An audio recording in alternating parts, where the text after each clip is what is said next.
Good evening, good afternoon, and good morning, everybody, wherever you're joining this webinar from. This is a Logitech webinar sponsored with CBRE and Zoom on the subject of visualizing the workplace of the future. It's sure to be a really interesting discussion. My name is Anne-Marie Ginn. I manage Logitech's video collaboration business over here in Europe, and I'll be moderating today's session. With economies around the world coming out of lockdown, companies are planning their transition back into the office, and every one of us is wondering what that next normal or future workplace looks like. So our panelists, who I'll introduce now, will share insights from their organizations along with industry trends. So first of all, I'd like to introduce with a warm welcome Gary Sorrentino, who's the Chief Information Security Officer with Zoom. Hey, Gary. Welcome. Thank you. Next up, I'd like to introduce Lenny Beaudoin, who's the Executive Managing Director of Workplace with CBRE, leading workplace organization. Welcome, Lenny. Great to be here, Anne-Marie. Thank you. And last but not least, our own Massimo Rapparini, who is the CIO, Head of Customer Experience and Head of Workplace at Logitech.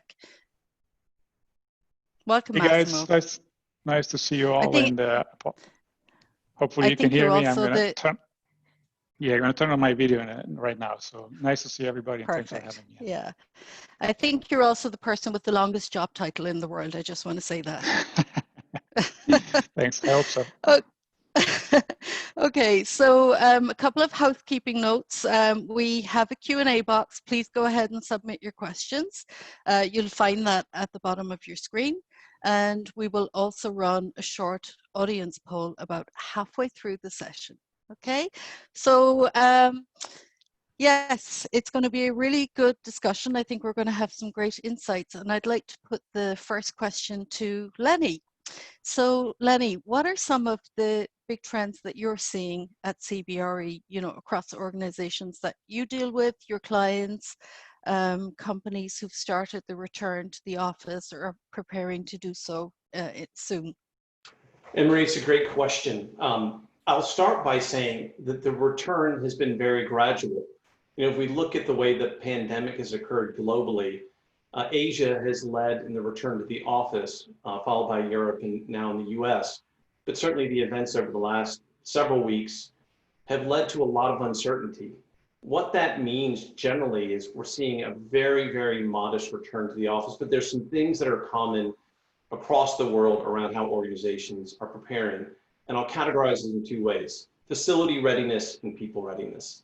So as it relates to facility readiness, clearly everyone is trying to create a safe operating environment when their employees return to the office before there's a permanent remedy to the pandemic. And that means they're doing things like creating safe social distance inside offices. That means decreasing the capacity significantly. Landlords are increasing their building operations, so their mechanical systems put more natural air and ventilation into spaces. They're thinking about access control. And all the people who manage facilities and provide services are redefining everything from how you get a cup of coffee safely to how lunch gets delivered. It really is transforming how we actually operate and manage facilities.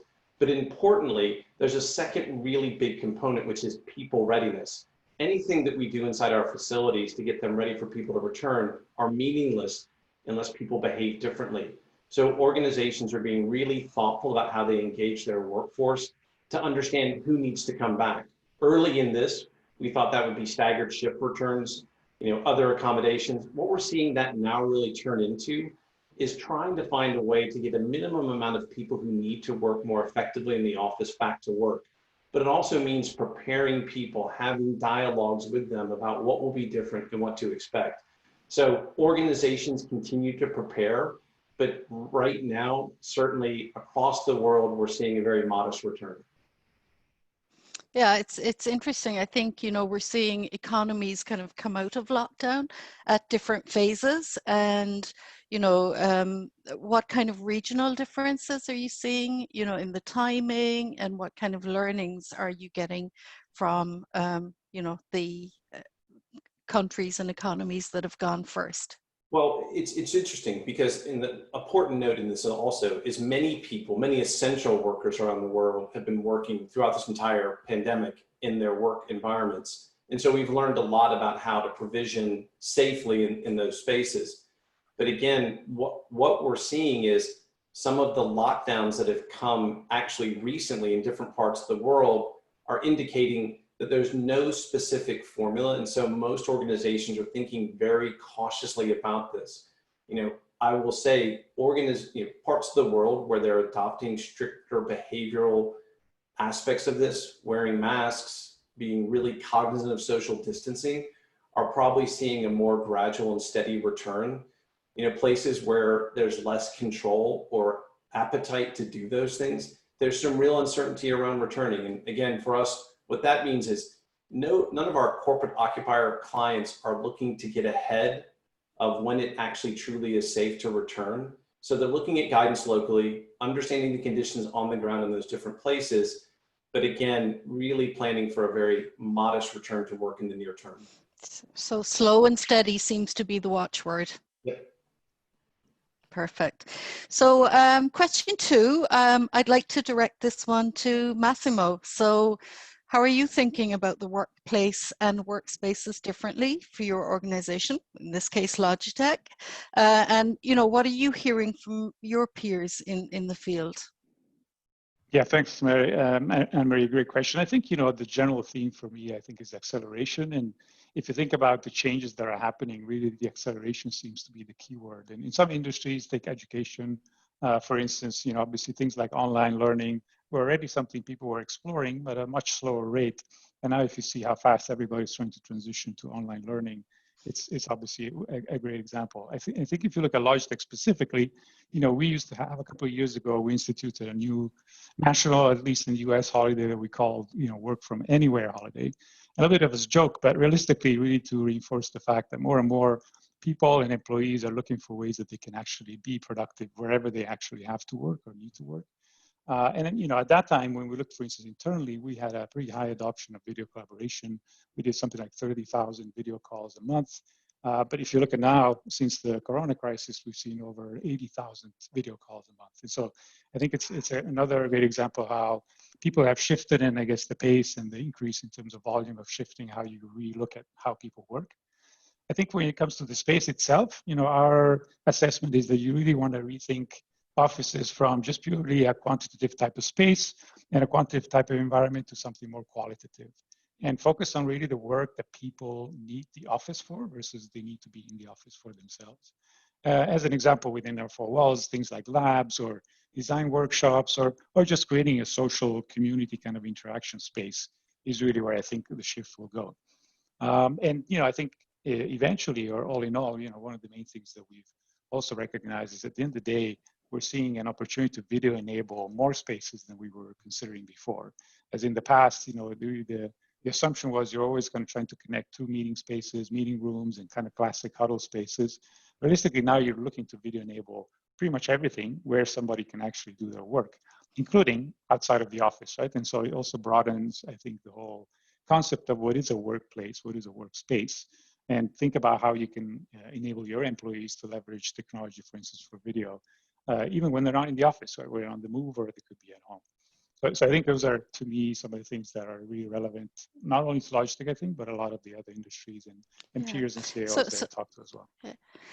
There's a lot to think about there for any organization. So, you're talking about physical changes, you're talking about technology, you're talking about cultural and behavioral changes as well, and not least, budgetary considerations. So, what are your thoughts on how organizations can go about prioritizing these changes? What recommendations do you have? Because it's going to be difficult probably to do all of those things at one time.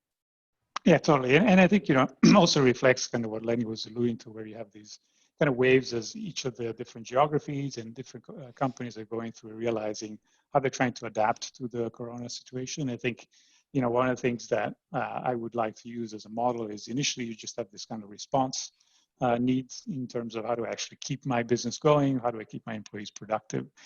Then you really want to return to kind of some sort of restoring of the business that you used to have, but in a different way. But more importantly, I think the third step is you start rethinking and redesigning not only the workplace and the workspace, but also the overall employee experience.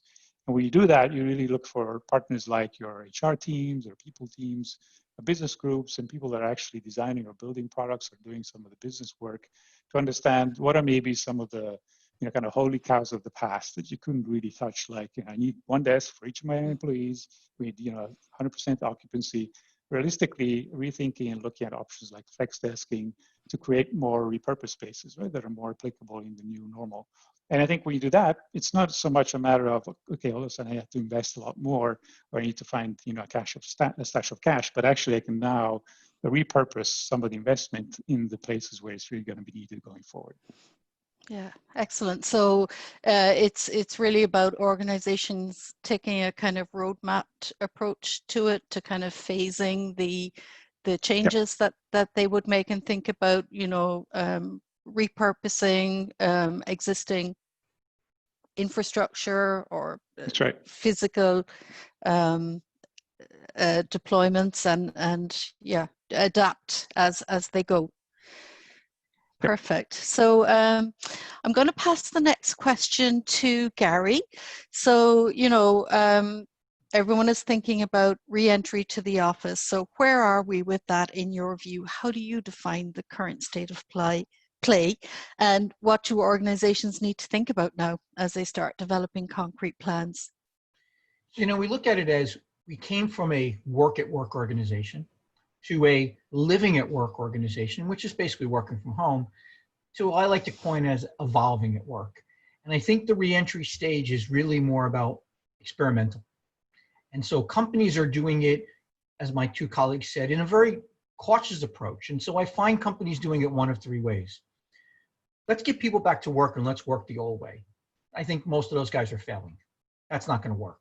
I think let's get people back to work in shifts and we'll make some environmental changes.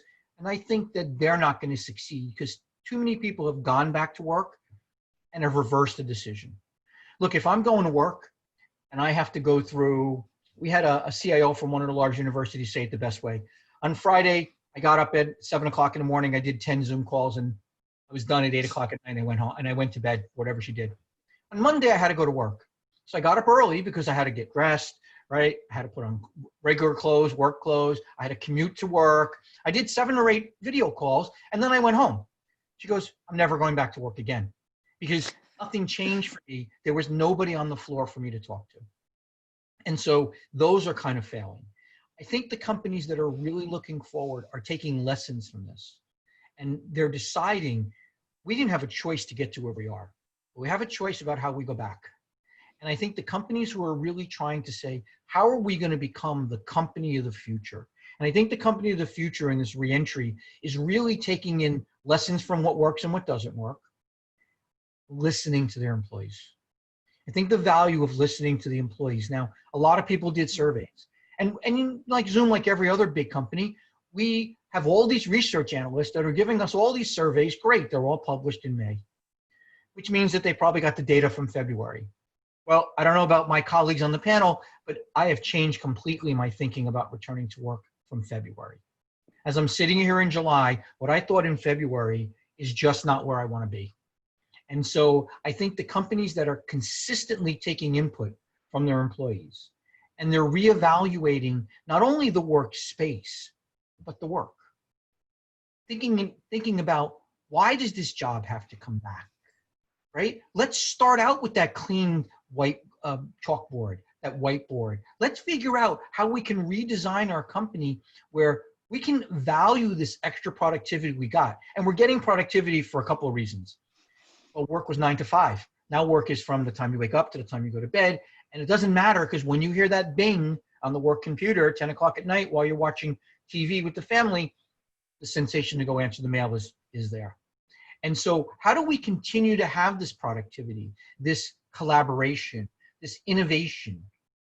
You know, I think companies really learned when we were 3% work from home and 95% on-prem, we knew how to work. When we were 100% at home, we figured out how to work. It was easy. Every single thing you did required a phone call or a video call. That was easy. Now split us up. But it's in a hybrid.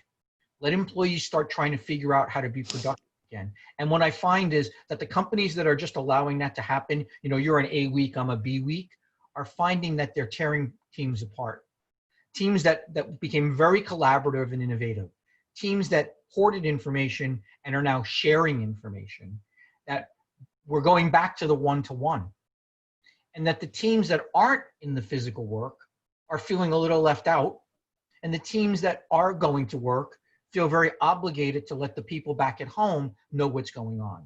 And so I think that's tearing apart something that we built.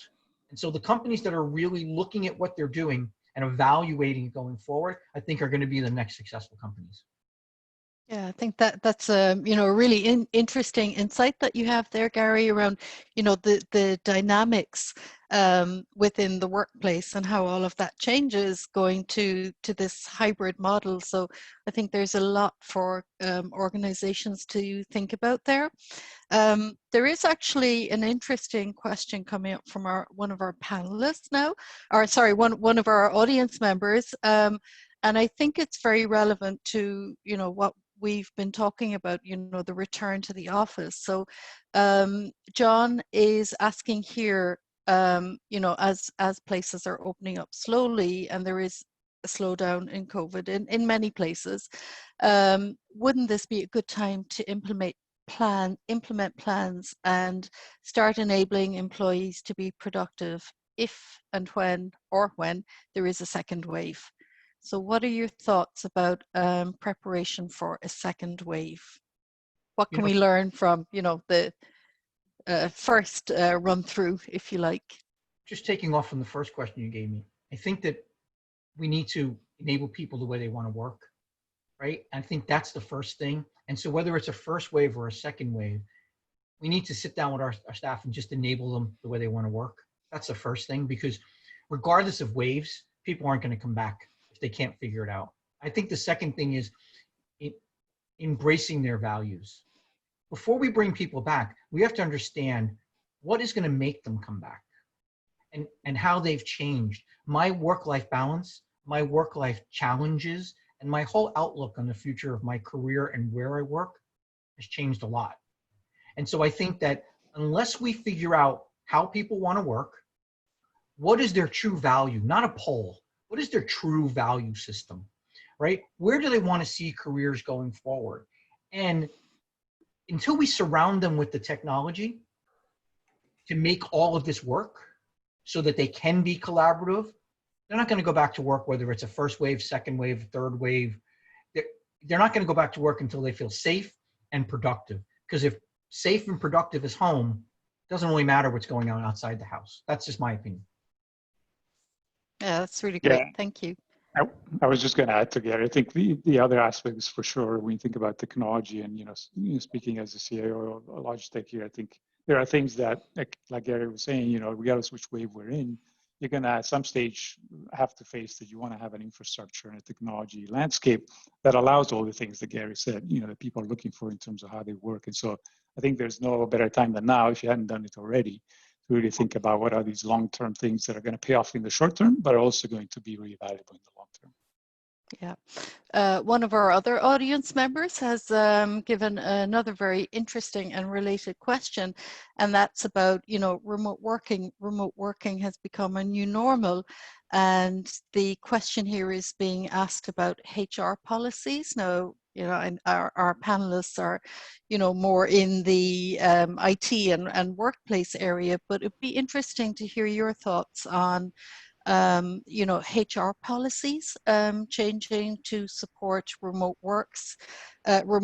So the audience member is saying that, looking at hiring companies today, not seeing much about, stating remote work policies. Is this just that, HR isn't updating their sites, or should candidates consider location to be negotiable in general in the future? Well, Anne-Marie, maybe I can take that because we do a lot of study around labor patterns. I can't speak to what hiring companies are doing, but I can speak towards workforce sentiment. And what we're seeing across all of our surveys is one, this notion of having flexibility and some degree of autonomy is going to be an expectation which will remain. That's not going to go away. Both the C-suite and the workforce recognize the value in having flexibility in their workforce. We're starting to see in organizations lifestyle decisions being made by employees. So if I know I'm not going to go back to the office for 6 months, do I want to renew a lease in an expensive urban market or move somewhere I've always wanted to live? So these decisions will harden the resilience of organizations to accommodate their workforce in different ways. And what's exciting about that is that's going to give companies a much more diverse network to recruit from, but also employees much greater flexibility and choice. So I think when we look at the future, I know we'll talk a bit more about the real estate impacts later.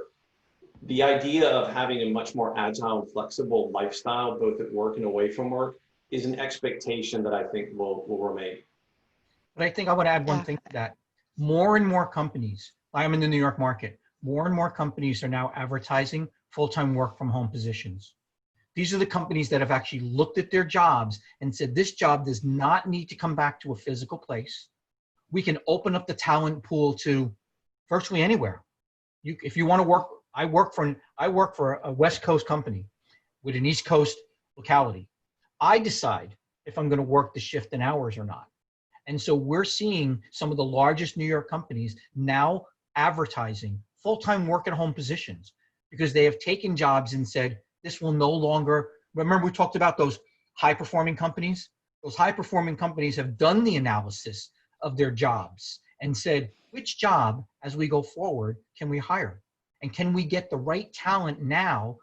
Like Lenny said, don't have to live in a New York apartment and pay ultra high rent for a very tiny apartment and New York City taxes. I can move to Jersey, have a home, right? Have a backyard and still do this job because it's full-time work from home. So to the person who asked that question, if you look in the New York Times, even if you look at online, even some of the recruiters now are actually posting full-time work from home, substantial jobs, not just labor jobs, not data entry and things like that, real full substantial jobs, not jobs that we normally could do from home, but jobs you would never expect to be done from home. Interesting. So we can expect to see HR policies catching up with the new reality in summary. Cool. So the next question we had is pivoting back to the workplace again, and I was going to put this one to Lenny. So, one of the essential activities that we all take part in is the all too frequent meeting. And, that's seen a huge transformation going to completely virtual over the last couple of months. How do you see meeting transformation happening going forward, the physical aspects, technology and cultural? No, Anne-Marie, I'll frame that in I want to start with kind of the relevance of the office in the future and how collaboration works in that setting. And I want to underscore something Massimo said that really resonated with me, because something we see is the things that we thought were going to happen in the future, this pandemic has simply accelerated.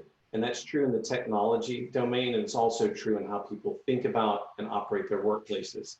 So what we saw pre-pandemic were things like a more fluid workforce. We saw a demand for a better environment that created an experience that I wanted to be a part of when I went into the office. Technology to connect us more effectively in that ways and navigating the world that actually allowed us to get services and access to people differently. All of those things were happening before the pandemic. This is simply accelerating those to become mainstream expectations. What we also know is that when we look at how people are experiencing work from home, there's some things that work from home do really well. People are feeling really good about the convenience, the ability to not commute, getting individual work done. They're also finding this experience of collaborating in this augmented manner, like we are today, to be really meaningful. But there's this need to go back to the office at some component that we see having a long-term relevance for the workplace itself, to socialize, to be mentored, to connect with people in ways. So what we see that doing to how we meet in conference spaces or collaboration spaces is there's going to be a higher bar around how we're going to use an office to do that. So think about meetings where we went to in the past where we all went to a room and received information and we were all there and it was kind of one experience. That's going to go away. That can actually happen in any format. We're going to be thinking about when we have the luxury of being together in an office, having a meeting space or a conference space that's much more about how we interact and collaborate. But it's also true that if we believe people will continue to work in a more flexible and agile way, that many of the people who participate in that meeting won't be in the room itself. So this different type of conference room, which augments the experience of being inside the room or away from the room, will become much more equivalent. So you won't feel like you don't have as much of an impact if you're not in the meeting room. So what we see is meeting spaces inside offices that get larger, that are much more focused on collaboration, that are technology rich, that allow people to interact with each other.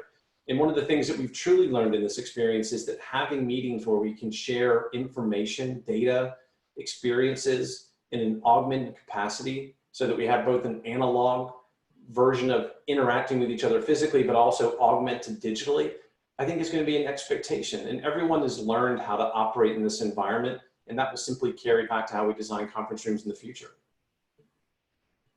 That's a really interesting vision for the meeting space of the future. How long do you think it might take until some of these things become reality? Well, I think when we look at how people are planning for their workplace of the future, I think they're thinking about a place that reflects the way their people work. I think Gary said this, very effectively. There's going to be a higher bar for when I come into the office. So if I come into the office just to work by myself all day, why come to the office? So I think immediately now, in the near term, until there's a remedy to this pandemic, there's not going to be a lot of capital exercise to do renovations because there's too much uncertainty about the future. But I think long term, you'll see this reinvention of the office, which is really much more of a destination for the time when I actually do come to the office to choose to be a part of something. And I think that will happen immediately. We're seeing plans already being made for the next several years as organizations are thinking about projects in flight, space standards they have to adopt and adapt from what they have currently. So I think we'll see an immediate change in mindset, which will precipitate a change in physical design of offices as close to when we have a remedy as possible. Yeah, absolutely. I think, everyone who's been forced to, stay at home, work from home for an extended period now is actually, valuing a lot more the community aspect of our workplaces and how important that is. So one on a related topic, I think being in this experience of, being on video calls multiple hours per day, many people, have experienced video fatigue. So be good, on a practical note, to hear what your thoughts are on helpful suggestions for all of us who are dealing with, long hours of video calls. Gary, would you like to take that? We've done a lot of studies on this, and because we're a video company, and so I do agree with something to start off what Lenny said is nothing's going to replace human collision. That meeting in the office, right? That meeting in the elevator, going to lunch together, right? Nothing's going to replace that from a cultural standpoint and a work experience. And sometimes you just happen to need that. And so bravo to what he said about getting that experience right. But now comes the other side of it. Comes the other side of video fatigue. If I'm going to have to be on video all day long, well, there are pluses. The pluses is, I hate to say it this way, but all of our heads are the same size on this meeting. And if one of us is a CEO, it doesn't matter. We still get one box. There is no table here. There's no one sitting at the end of the table or at the head of the conference room. We all get one box. And so one side of video fatigue is, hey, I'm getting to be more participative, and employees who never spoke up are now speaking up. And I think that that's the good side of it.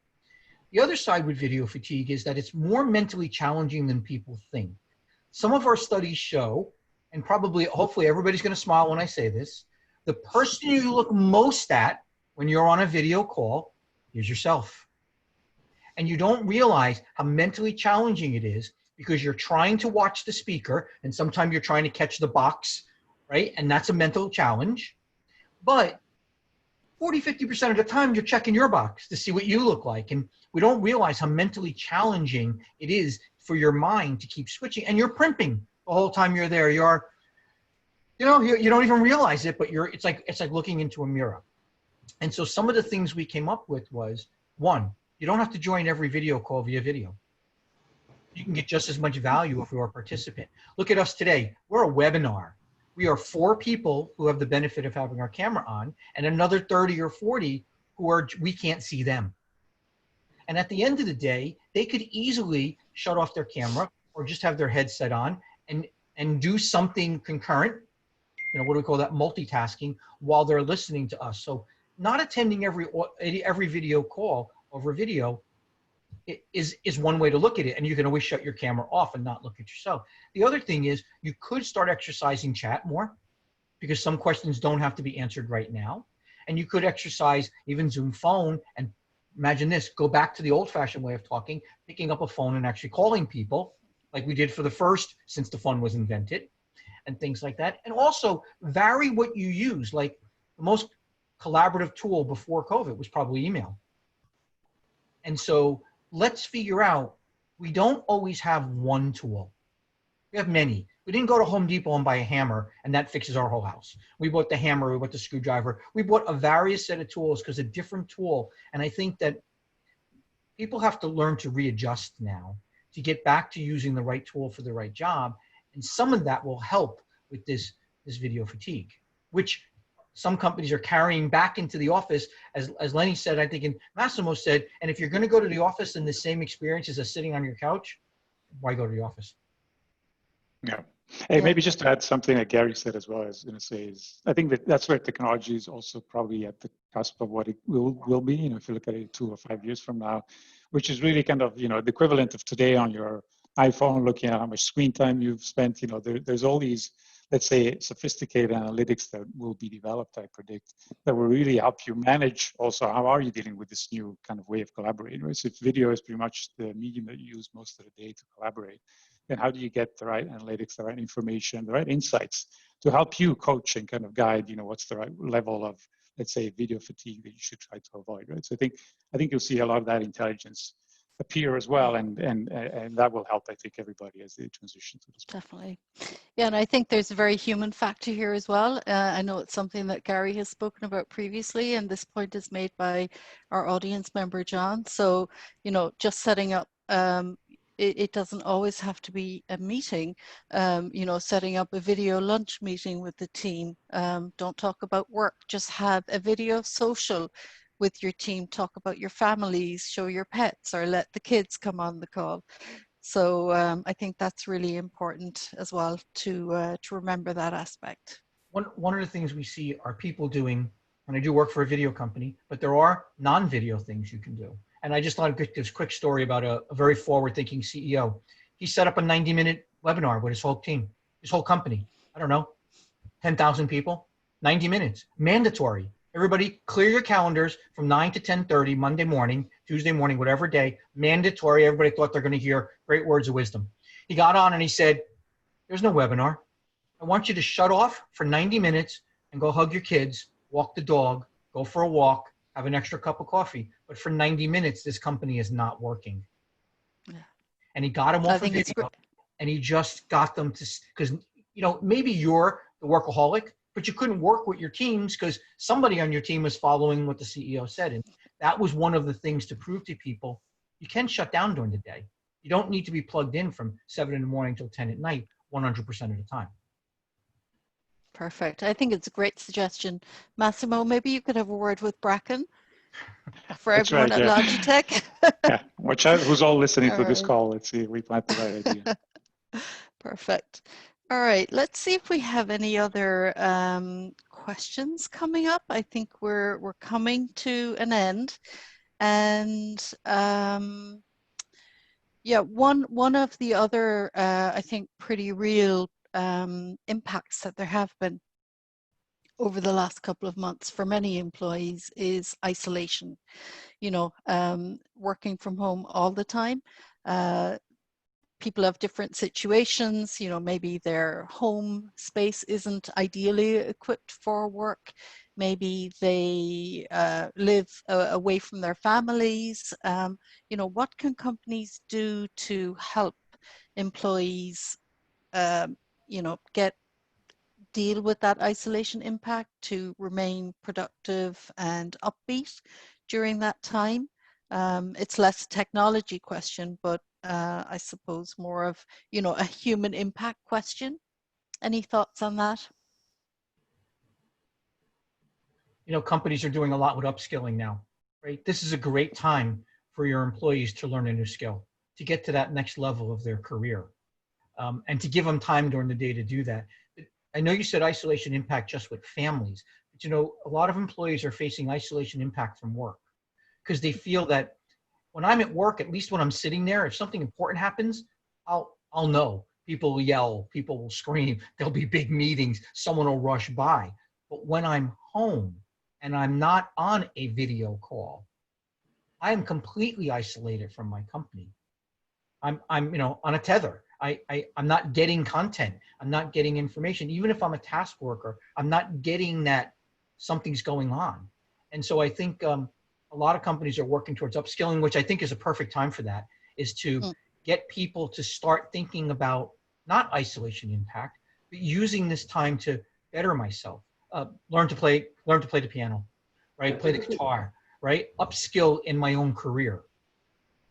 And I think two things that we're seeing happening, just as we look at how workers are working differently, is one, everyone's social work network is increasing. We're spending more time in meetings by a significant proportion, and our accessibility of leaders and teams to each other is extraordinary at this moment. You know, partly because, you know, everyone is pulling together in a moment of crisis. There's a shared purpose and need around that. And I think that building of a social network, even though doing it virtually, is going to be a durable, good thing that comes out of it. But also, and again, we see this in many organizations, they're giving their permission to employees to be deliberate. And I think Gary made that point earlier, even if it's encouraged, but giving employees the ability to be deliberate and purposeful in how they manage their day and their routine. And I think that also helps Anne-Marie deal with just some of the effects of working away from others. You know, but part of the isolation is also, you know, not being able to go to the favorite restaurant and doing the things that we did more broadly outside of work. So I think that transcends, you know, beyond just the work experience we have on a day-to-day basis. Yeah, that's really good feedback. And I think, you know, another question that's come in that's kind of on this theme is, you know, what does everyone think? Is this a good opportunity to use this additional time that people are not commuting, for example, for, you know, not just to have it on the employee, but for managers and HR to create training and development plans for those remote employees to help them in their upskilling? Yeah, I think the additional time, I was going to say for sure, is you know, something you have the opportunity to rethink how you actually leverage it. And I think if you look at some things that we've done internally at Logitech, actually very kind of organically, you know, grassroots, people have started figuring out ways that they can recreate kind of the social fabric, right, that you see when you're in the office, and spontaneously coming up with either the equivalent of a webinar or, like you said, some sort of a knowledge sharing session or a training session. And I think that's something that you actually do want to encourage. And to the extent that isn't, you know, existing already, that you really create the structures with your people in culture teams or other ways that really fosters the opportunity to do that learning across the organization. Yeah. Yeah, I think it's really interesting, you know, so as we've been having this discussion, there are so many areas that are impacted, you know, the physical workspace, the technology, the cultural changes, and, you know, HR impacts as well. So I think in summary, this crisis is going to, as you've said, Massimo, you know, greatly accelerate change. And probably change on a scale that couldn't have been foreseen beforehand. So maybe one last question to wrap up and get final thoughts from our three panelists. So, you know, as we've seen, organizations are now moving from, you know, the forced pivot that we all had initially to now the opportunity for you know, being intentional about the transformation to come. So just like to hear your final thoughts and wrap up on what you think the critical success factors will be in shaping that next normal. Gary, would you like to take that first? Yes, I think never waste a good crisis.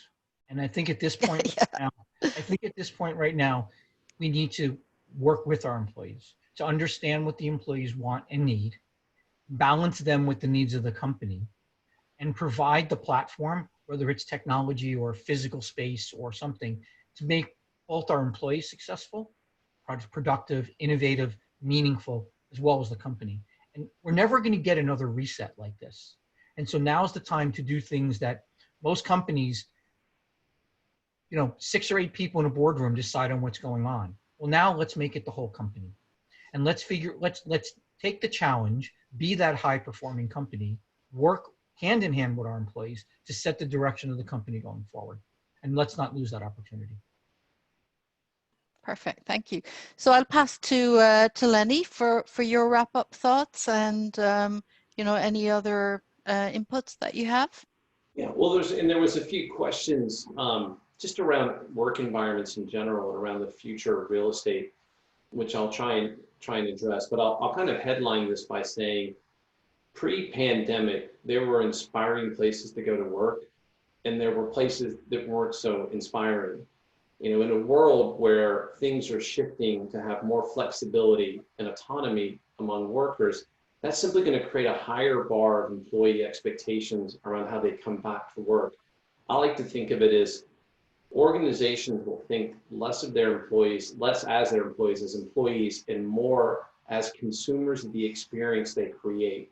And so, Anne-Marie, if you think about the measurement that's going to matter in the future is, how engaged is my workforce? How much do they value the experience I provide for them? Can I make the autonomy in helping them be deliberate and being their best selves at work and in life real? And again, if you think about the investment and the pivot really being away from things that didn't necessarily support that, but were deeply ingrained in the way organizations manage their infrastructure and work routines, to now being highly in question. You think of this new age where these investments will pivot into things that make it easier for people to be at work and be effective away from work. And I think the future measurement is all about how successful organizations are in that compact with their employee value proposition.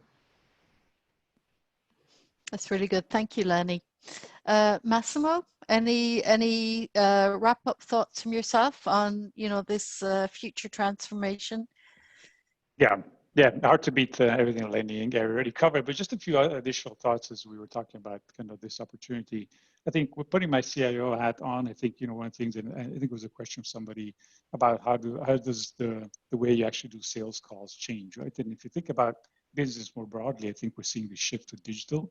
And I think as a CIO, this is a great opportunity for real digital transformation. Right? It's been a bit of a fad and a word that we've been using the last couple of years, but not really practically something everybody's been able to enable. And I think this is really the opportunity for a CIO to pursue it and think about how is the business that you are supporting really shifting to digital, as it's shifting to online. We saw some of that going from retail to e-tail, but also just generally how people are, again, much more digitally connected than maybe previously. So I think that's number one. I think number two, putting my real estate hat on, I think is also something that we've talked about for a while, but maybe hard to really implement, are things like tools and technology to really enable new workspaces and this flexibility, fluidity, and dynamic workspaces that we've been talking about, where in the past you had maybe talked about things like smart offices, right? And applying IoT, smart technology that allow you to understand what's the occupancy, what's the right way of designing the space.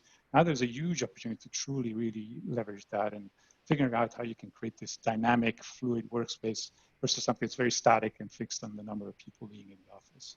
And I guess the third thing is stepping back completely, and I think all organizations have this opportunity, is things like sustainability were potentially something that everybody wanted to kind of jump on.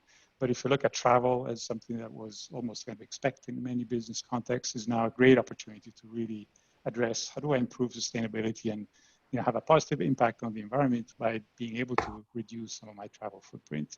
And the same thing around hiring practices, something that in the past was really very much focused on specific regions, specific opportunities for specific geographies. You can really expand that to worldwide, and you can broaden not only the talent pool, but also create huge opportunities for people that maybe were not even accessible to them in the past, right? So I think that equality, diversity, and opportunity you have there is also important.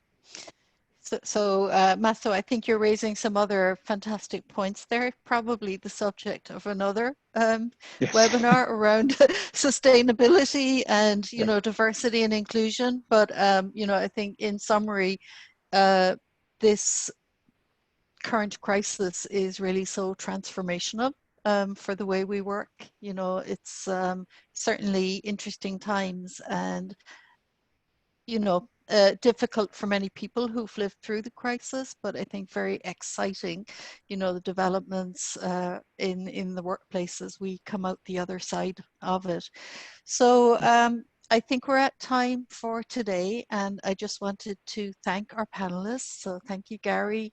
Thank you, Lenny. Thank you, Massimo, for all of your insights and inputs to this great conversation. Really interesting content. We will be posting the webinar to all of our attendees in the coming days, and we'll share it on social as well. So thanks again, everyone, for your time today.